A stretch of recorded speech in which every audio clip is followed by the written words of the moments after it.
hey, not everything has to be a home run. Like, maybe don't even have turkey. Just be like, hey, we're going to get a ham, and who cares if it's all store-bought? Like, what's most important is that people feel like they're seen and that they belong, and that can go, like, much further than a delicious meal in the long run.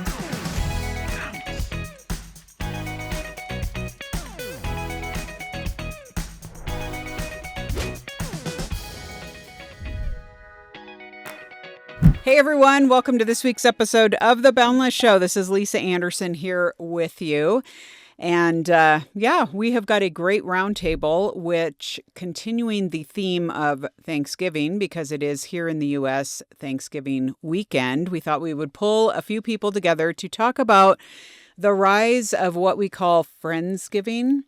And for those of us who are a little bit older than young adults, and we're extremely valuable and wise mentors, I'm just going to say that hearkening back to, I'm sure there are older examples, but if you think of the TV show Friends, this is what for me comes to mind because I'm squarely in that middle to the end of Gen X, and these were my people when I was in college and beyond. So that said, I think they kind of started this idea in the modern TV era of this happening, but it is continuing and it's morphing and it's probably even better now. And so to talk about this, I have Dakota, Lindsay, and Kat here. Hey, y'all. Hi, Lisa. It is super fun to have you.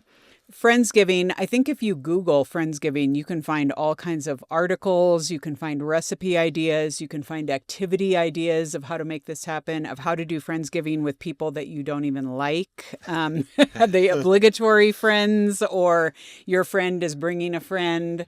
You don't like that friend. Okay, so we're going to break it all down here for you. And whatever you are doing this weekend, if you're listening to this on Thanksgiving or even beyond, maybe this will give you some ideas for next year. Or maybe you are squarely in a Friendsgiving right now, which is kind of fun. And let's be honest, I'm going to say this before we start talking. This is something we can do all throughout the year. We have Christmas coming up. We have New Year's. We have any random day of the year when people probably are lonely and sad, and we can just have a spontaneous gathering of friends. So I think this applies either way. So let's go ahead and jump into it. And you guys, you should feel proud of yourselves for being experts in this. We handpicked you because we feel that you actually like people and are hospitable and are good at gathering people. So that's exciting. So, all right, well, let's start out by just getting the lay of the land. Have you ever done an actual Friendsgiving where, I mean, you didn't have to call it that, I guess, but what has this looked like for you historically? Have you tried it? Did it work? Was it sketchy? What's happened on that front?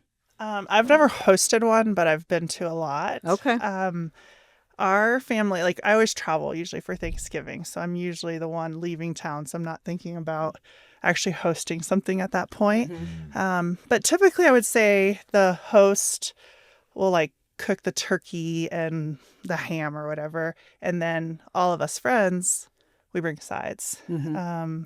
So yeah, it's sweet. Yeah, that's good. And that is kind of a big commitment, the turkey person, because that's no small thing. Some people are just I've never even done that. I would have to look that up as to how to do that. And other people dive right into it, which is kind of exciting. Yeah. So Lindsay, how about you? Yeah, I mean, I live in the town that I grew up in, so a lot of times I do have Thanksgiving with my family, but there has been times where I'm like, oh, but we should also have a Friendsgiving on top of that. So either before Thanksgiving or after or around it. I think there's always people that are like, what are you doing? What's going on? And so it's always nice to say, hey, there's a place for you. We can do this. I think my most memorable Friendsgiving was I was actually remodeling my house. Mm-hmm. No kitchen, no electricity. And we're going to have a Friendsgiving. So was this like a Charlie Brown Friendsgiving? This sounds like popcorn and toast happening right now. It went remarkably well, considering there was a 3-foot stack of drywall that happened earlier in the day in the middle of our room. But we just, we're stringing electricity from the back part of the house to the front, had, crock pots galore, and we made it work. And it was super memorable because it was we're pretty much eating by candlelight because that's all that we had. That's so great. What about you, Dakota? Lisa, well, I have a hot take I'd like to share with you. And please do. I am not a turkey kind of guy. So I am not a fan of turkey. And I have not had a moist turkey before. It's always been dry. So I don't know if anyone else out there is a fan of turkey, but I go for the ham or something else. So we were talking about that's a big responsibility. Mm-hmm. So I know some people deep fry it and all sorts of ways to prepare it. But to get back to the question, sorry. Well, I was just going to say, you are now going to precipitate numerous comments on social for us about all the people who were like, you haven't tried my turkey, Dakota, and have you ever deep fried it? And have you? Yeah, there we go. My friend Christina, who I remember going to a Friendsgiving, and then I'll let you continue. I showed up at her place, and she had taken underneath the skin of the turkey. She was rubbing in with her bare hands some manner of whatever that was a cream cheese mixture. She had the cloves and the oranges already poked in. And it was a big business. I mean, I don't know that she ever cleaned up her kitchen afterwards fully, but continue. Your Friendsgivings. Yes, so Friendsgivings. I don't know specifically if I've ever hosted one, but I've been to plenty out of the country and the country, and we'll get into that later, that story. But why not force the United States on other countries? They love it when you do that. So why not with Thanksgiving too? With us. Yeah, exactly. Yeah. I did not do that, but it was super fun. But I love galvanizing people. So getting to know them and their stories. And when you're coming around a table and there's people that might be uncomfortable or just, they don't know anyone in the room, I'm the first person to go up to that person and I want to make them feel welcome. So not in a creepy way, don't do that, but in a friendly, get to know you way and make sure they're having a good time. And so essentially you're the person that everyone wants at their parties. Maybe that is a hot take. I don't know. We should ask some people. Calling you. That's pretty good. So something I do want to insert here, because I think this is something that, especially if you are not yet married, which so many people in our audience aren't for various reasons, there's this idea that, you know, Kat, you were even saying how you usually travel. You know, it's the assumption that, okay, either you're going to go to someone's place because you're the single person, or it's easier for you to travel. Or with my family, this is kind of the case of like, well, of course you're going to do Thanksgiving with us because this is a family holiday and we all have to hang out together. And I get passive or not so passive guilt trips around this. How have you navigated that space with people who are assumptive that you're going to be with them, but maybe there's a different plan or you're going to pivot on something a little bit? Yeah, I mean, I think that's something I've had to navigate having a lot of my family in town. And it's just mostly like clear expectations of like, hey, on Thanksgiving, I'm planning on going to this friend's house in the afternoon for XYZ. So just setting that expectation. And if they're cranky about it, then I'm sorry, but I can still go see my friends on Thanksgiving. Like, I think, just being able to state what your desires are and saying like, hey, this is what I'm going to do, instead of just like sneaking around and being like, oh, I don't feel good. But then I see pictures of you playing football later. Yeah, exactly. That's awesome, though, because then you can kind of pick the best of all worlds, you know, of like, okay, these people are doing this, here we're doing this, and spend your time. I think that's good. Have you had to do that, Kat? So I haven't had to navigate that because typically I'm, you know, in Gatlinburg or Alabama or Florida. So I haven't had to worry about double invites. But I think sometimes I have in the past like struggled with Friendsgiving in the sense that I'm like, why would we need to do 2 Thanksgivings? But I think like God has really softened my heart over the years. Like it's very important for some of our friends because they don't have a family they want to go home to, or they don't have, you know, so it's very like, that's their Thanksgiving. So I think over the years, I've just learned like, this is important for me to attend and to like be part of, because this may be the Thanksgiving celebration, the only one they have, you know? Yeah, that's great. Yeah. I want to encourage those out there that maybe are away from home. My family's back in San Diego. So for 11 years, I've lived in Colorado and call it home now. But having family back in California and trying to fly back during the Thanksgiving season is very pricey. So it's such a blessing that I have been able to attend people from my church. And I one time had 3 different invites. I was like, I can make this happen. I can hit all three. And they're like, where are you headed out? And so then by the end of the night, I was so full. Yeah. I can't even tell you, Lisa. It was great food that day, but I was tired and wanted to take a long nap. Okay. But I just want to encourage those out there, as I was in that season and still am in that season, that just accept that invite and then involve yourself. And these folks aren't inviting you because they pity you. But I've realized I've had to come to the conclusion that they really want me there. And I get to participate now in their Thanksgiving and learn a new tradition that maybe if I have a family one day, then I can do with my family. And it's been really cool to pull some of those traditions that I've seen through the years from those families. Well, let's talk a little bit about the players involved. So as you're thinking of what makes an ideal Friendsgiving and what assortment, what kind of gaggle of folks is going to make for the ideal situation? Because I think it's very easy for us to just kind of take the usual suspects and like, oh, these are my best friends or whatever. But have you ever found creative ways to mix it up, or you found someone in the mix that ended up not, you didn't think they would be there, or you didn't think to invite them at first? What are some of the components as far as a guest list that really make it kind of rockin'? I would think having like even some allies, like someone like you that's going to come and like help carry some of the social load. Oh yeah, hosting. Like Dakota. Yeah, like the Galvin. Yeah, he's like my RSVP is yes. Yeah. But I think having like allies with you, saying like, hey, I'm thinking about hosting this. Would you be able to come early and help with whatever, whether it's setting up, or maybe you have somebody that really loves to be in the kitchen and they're like, great, I've been wanting to make this new stuffing recipe and it's going to be to die for. And you're like, wonderful, I don't have one. So I think like finding some allies in that and then just asking around. I think there are a lot of people that travel for Thanksgiving. So don't make assumptions that like, oh, well, Kat always travels. Like I should still ask and say, hey, do you have plans for Thanksgiving? Would you be interested? And go from there. It's just, you have to put in the footwork, the groundwork ahead of time of just being like, who needs to have a place and going from there. That's great. Yeah, I'd agree. And make the invite open.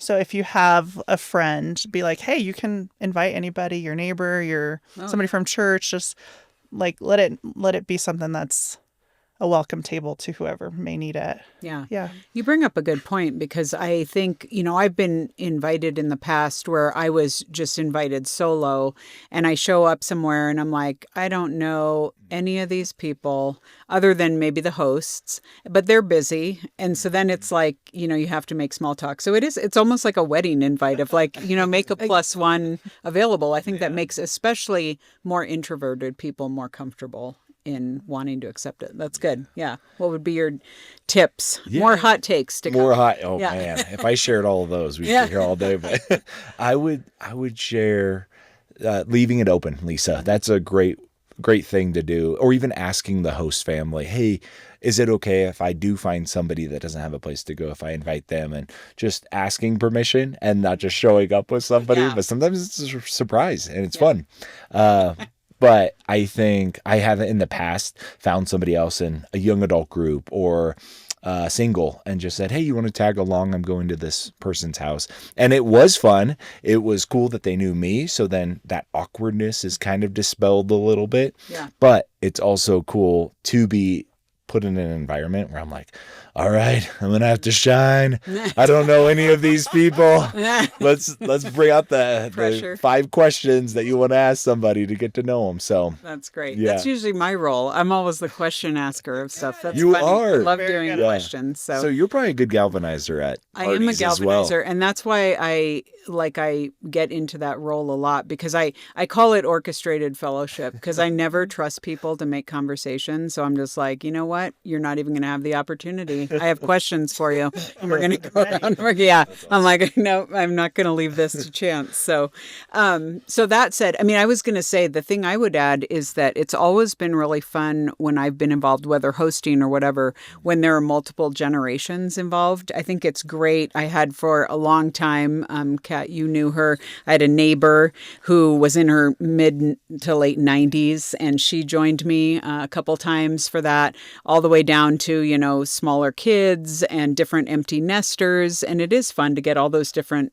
perspectives, I think, at the table, and to be able to, talk about different topics and that kind of thing makes it really fun too. And even, I think even maybe people that, you don't know at all, which is why it is great. If I would certainly agree, Dakota, ask the host, if you want to invite someone, because they're like, oh, we put out 10 chairs and we have 45 people. So anyway, so that can get a little tricky, but I think that is kind of fun to be able to do that. So, so then let's talk about some of the other components of just a great Friendsgiving in general. What would that look like in terms of, in addition to my amazing questions, what in relation to activities, food, how to organize who's bringing what, so you don't have this super awkward young adults group of like, these people literally just brought chips and all the things. Yeah, we have 45 bags of chips. But did anybody bring That's why I said peanuts. I'm like, literally, people are just going to bring popcorn and pop toast or something like that. So how do you like set expectations and kind of make it where everyone's part of it? I've seen the sign-up sheets go out where you can fill up like 3 mains, 2 sides, the sweet side, and you X them out, like depending on what app or software they're using. And I think that really saved us from having 13 turkey or honey baked hams. And then you're like, wow, okay, where's everything else for Thanksgiving? The really exciting thing about that, Lisa, is sharing recipes with folks too. And so I always find a dish I really like, and then I find that person, I'm like, wow, this, hot take. Are you ready for this? Sure. Yeah. Sweet potatoes and marshmallows. I think they go together with a little brown sugar, cinnamon. That's as hot as you think. You don't? Okay. I've been looked at weird for eating that and liking bringing that too. It is? Okay. Yeah. Maybe I've just gone to some weird Thanksgiving celebrations, but sharing those recipes. They're probably all like keto people. That's why it's weird. Yeah. Okay. So, and then I'll find that individual and recipe and then ask them for it and then try it out and make it the next year. So it's really fun. Okay. That's very good. I think if you're hosting a Friendsgiving, like, don't feel like you have to be perfect. I think so many times we're like, okay, it has to be, Instagram worthy, amazing. Like the fact that you're just opening up your home actually is a lot. And so take your pressure away of saying, oh, I have to have a tablescape. I have to do this. Like sometimes just being like, hey, I'm opening up my house. This is what I can offer. Is there anything that you can offer to bring, and allowing other people to contribute as well, instead of saying, well, I'm going to be up at 4 a.m. to get this going, and ask for help if you're hosting for sure. Yeah, that's good. I think the neat thing about people bringing stuff, because I used to always just do it all, but if people bring stuff, they're going to bring something they like to eat, right? And so that at least they're going to have something they like there. Yeah. I do a note. I hate like constant text messages because for work my phone is nonstop. So I don't, so I do the note, like the app on your phone. Oh yeah. And I'll put like some of the main items people can sign up for, and then like you said, just sides or salad or Okay. Because you want to give people the opportunity to bring what they want to bring. Yeah. No, that's really fun. Yeah. Okay. And then what about, like, are there any unique types of activities beyond, like, we're getting together, we're going to watch football, we're going to play football? What are some of the other things that you have found to be successful for all types of people? So I love that you asked that, and I totally forgot to say this, but I like planning minute to win it games. So having everyone show up, and then I'm kind of the galvanizer for like, we're going to play this game. Okay, get in a group of 3 each. And then it's like a little minute. You like come out in like a suit and to be like, and next up. Yeah. I have a little turkey hat I wear and then like trot out, And... Apparently Dakota is available for hire if you want to bring him to your Friendsgiving feast. Yeah. Watch the comments just go like, you haven't tried my turkey. And also you should show up and try it while you do this. But so actual like game, like interactive games that get everyone involved. And obviously read the crowd. You don't just say, hey, come over here, 91-year-old. We're going to go for a race now. Yeah. Like a sack race and squeeze you in with a 13-year-old. So try to cater to the crowd a little bit, but it's super fun. Yeah. That's great. Okay. Very fun. Yeah. I think being intentional is always great. I think for the introverts out there, like even having a puzzle set up on a table, like that's a great way. That's a great way for people to be like, I'm here. I can do something without looking awkward, and then hopefully you start a conversation with someone as you're working on a puzzle. So I think there is a lot of downtime on Thanksgiving Day, and so having things like that, or even having, not everyone has the galvanizers at their party, but having maybe some pre-made questions on the table so that people can say oh, I like this one, what, I don't even know what the question you guys would ask. You guys would be great at it. I feel like football would always be on at your house. Yeah, but you don't want that to necessarily be the only thing that's going on, because some people don't. Different stations. So you have one room that the game is on. You have one room that's puzzles and games. Yeah. So yeah. That's kind of a fun cool option to do something like that. Of course, Lindsay is... Forever you had, and do you still do Run Then Eat? She's the person that does these organizes 5Ks and then you gather for dinner afterwards. Yeah, I mean, I think I'm not in that season right now. Walk then eat. I think, yeah. We'll do that. Or it was Run Then Eat, and then it was Walk Then Eat, and then it was eat.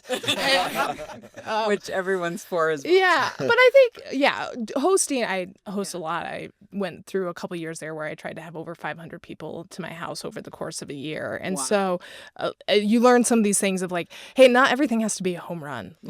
Just get it to first base. Open up your house. Maybe don't even have turkey. Just be hey, we're going to get a ham. And who cares if it's all store-bought? Because I think, again, so many times we put pressure on ourselves that it has to look a certain way when really what's most important is that people feel like they're seen and that they belong. Yeah. And that can go much further than a delicious meal in the long run. Yeah. Okay. So to that point, kind of as we finish out here, one thing that just came to mind, what do you do when everyone has to put, I don't know if we have to put on our pastoral hats or our therapy hats or what here, but you just have a group of people and you either find out that there's tension between some of these people or someone gets really weird politically or brings up something very wounding for another person. How do you mitigate stuff like that where it can just get awkward? It can get, I'm just reminded of the SNL sketch, the Adele one. Oh, yeah. where they're just all, there's wild, cultural misappropriations, all kinds of things. What would be your strategy for that? So full circle, we're going back to the beginning. Okay. When I spoke, I was living out of country. I was in New Zealand back in 2019, and I had the fortunate it was around Thanksgiving. It was over Thanksgiving. So I thought, what am I going to do? My family was kind of bummed I wasn't flying back. That was a very expensive flight. Yeah. So it wasn't going to happen. Yeah. And it was so exciting to be I'm in a new country. But then New Zealand does not celebrate Thanksgiving. So then I don't want to force people to have Thanksgiving. But then they knew that myself and a few other U.S. citizens Thanksgiving was coming up. So what can we do to have fun?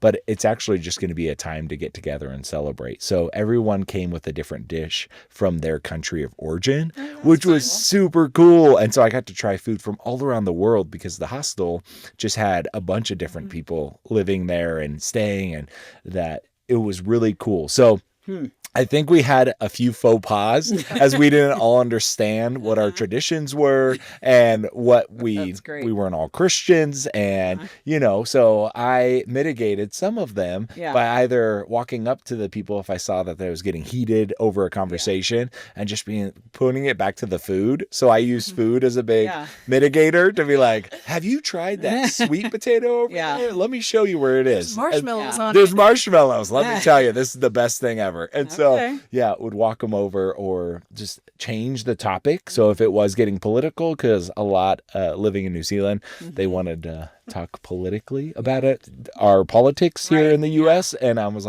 that's not going to happen. We're talking about. And so one of the cool things was we talked about something we're grateful for and went around the table and mentioned everyone got to say one or two things they were just grateful for, because we can all get behind that, right? So be it a Christian or not. And so it was beautiful to see how many things we all have in common.